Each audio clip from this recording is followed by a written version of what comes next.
Welcome back, you all. CHD 204, Methods and Materials for Teaching Young Children. This week, we are discussing Chapter 3, which is Theories of Curricula and Approaches. Now, remember, in the past, we've talked about curriculum and what is curriculum. And so curriculum is what we teach and how we teach it. So the plural of curriculum would be curricula. So that is what we're going to be talking about in this chapter, which is theories of different types of curriculum or curricula and the approaches.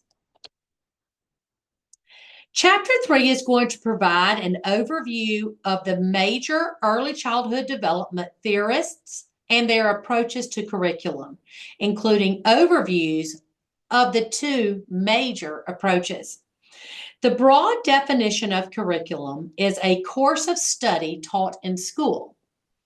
At each curriculum's core is a framework derived from a certain theoretical perspective about how children learn. However, an early childhood program may use its own invented curriculum that borrows from many different frameworks and theorists. Approaches to curriculum address how education should be designed to work best with children. So let's start with our very first one, and it is called Tools of the Mind Curriculum, or TOM, okay? So Tools of the Mind Curriculum was developed by a psychologist named Lev Vygotsky, and you've heard about him before. He was born in Russia and spent most of his life primarily focused on the relationship between language and thinking. He believed that social interaction played a pivotal role in the development of thinking. Vygotsky's research is embodied in the Tools of the Mind curriculum. So let's find out what it is. Lev Vygotsky focused on relationships between language and thinking. I just told you this. His research is embodied in the Tools of the Mind curriculum, and it is also evident in several other curricula and approaches in one way or the other.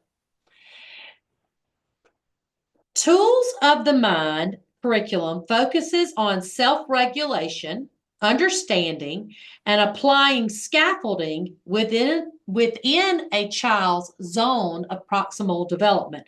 Sometimes we call that the ZPD range or the ZPD zone.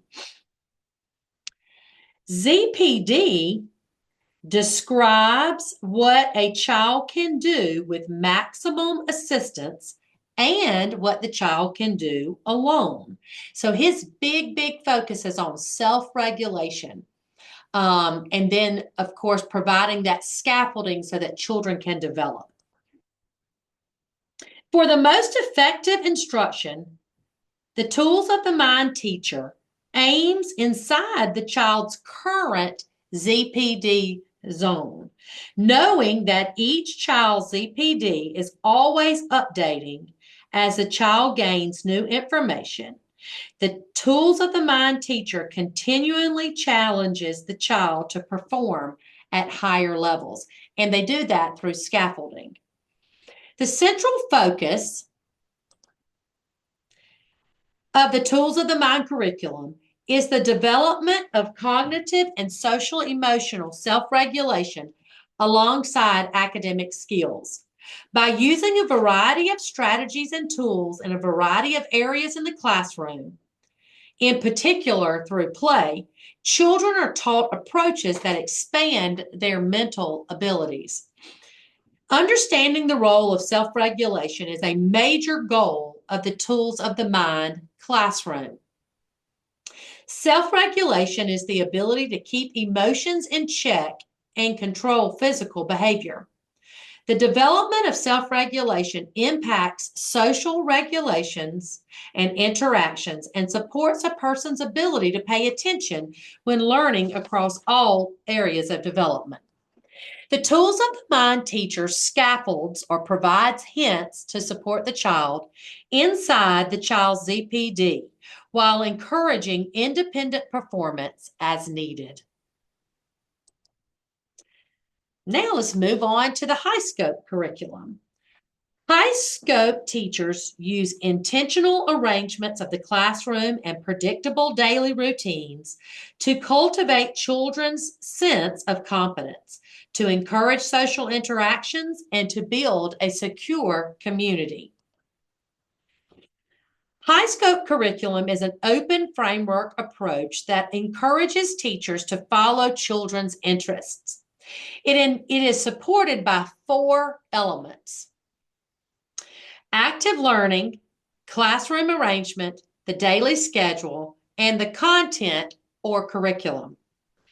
The high scope approach affords children the freedom to explore, make their own choices, manipulate materials, and interact with adults and peers in a supportive, nurturing environment.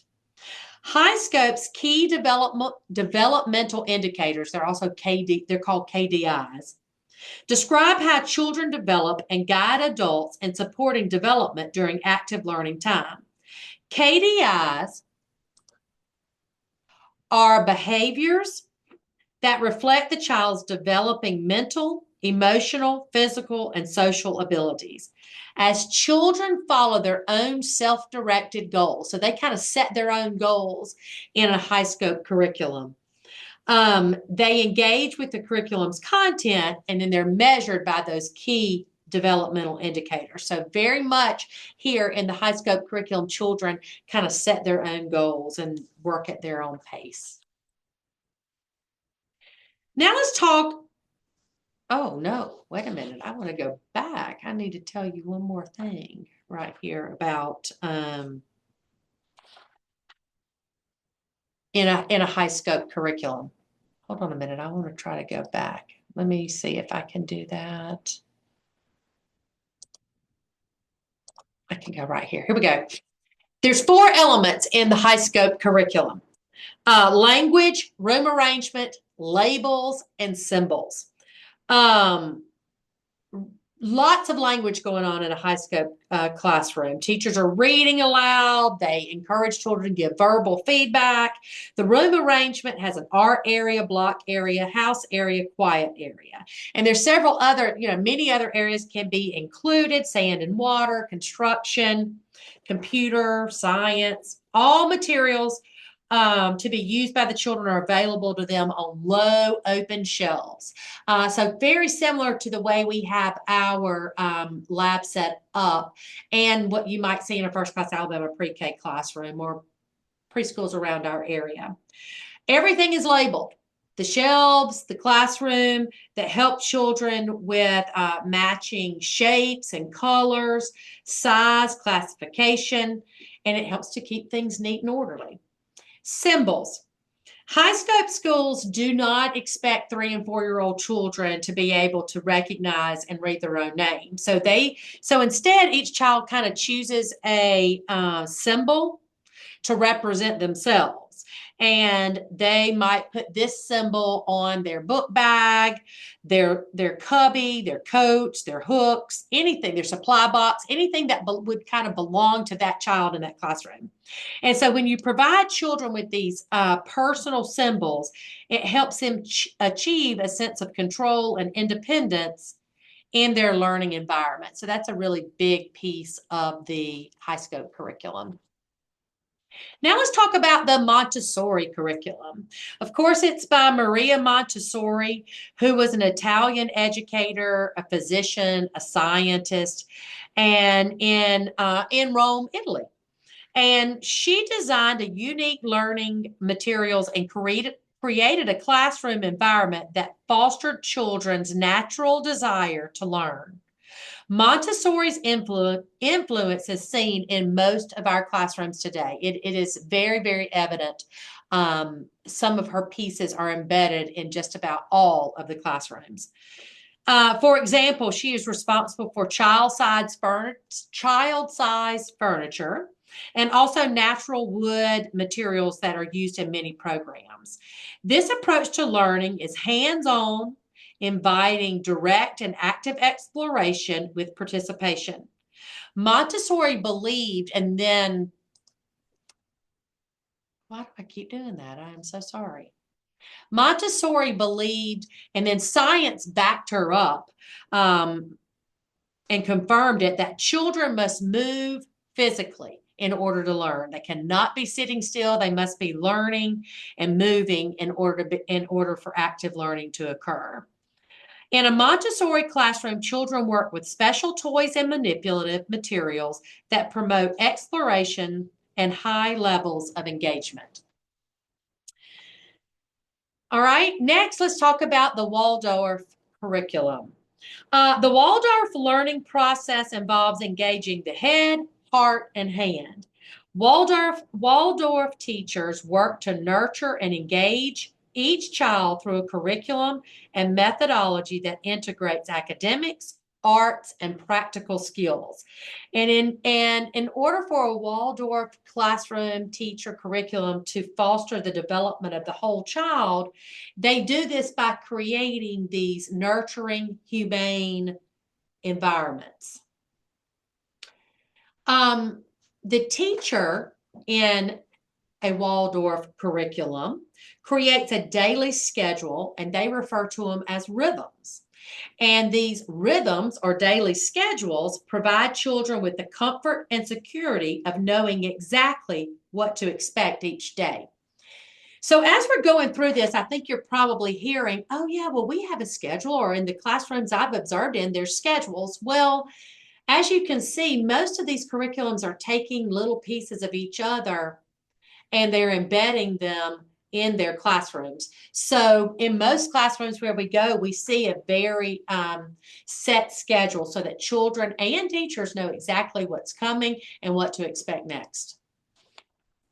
The next we'll talk about is a thematic curriculum. It borrows components from various curriculum frameworks. The thematic curriculum can be considered an emergent curriculum when it is child-led and teacher-framed. And this simply means that an emergent curriculum is the process in which teachers plan the activities and projects based on the children in their classroom, considering their skills, interests, and needs. So in a thematic classroom, we let the children guide what type of themes are that we'll be discussing based on their skills, interests, and needs. A project approach refers to a set of strategies that enables teachers to guide children through in-depth studies of real-world topics. They include lots of hands-on investigations, and a project reflects the experiences and cultures of the children who are enrolled and can last for weeks or months.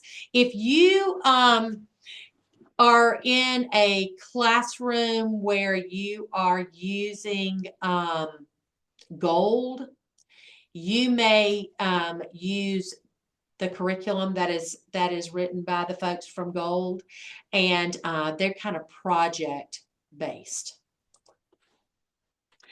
Lastly, we're going to talk about Reggio Emilia.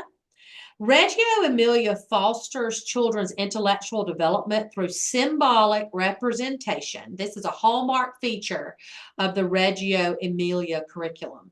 A major lesson from Reggio Emilia is the way primary school children can use what they call graphic language and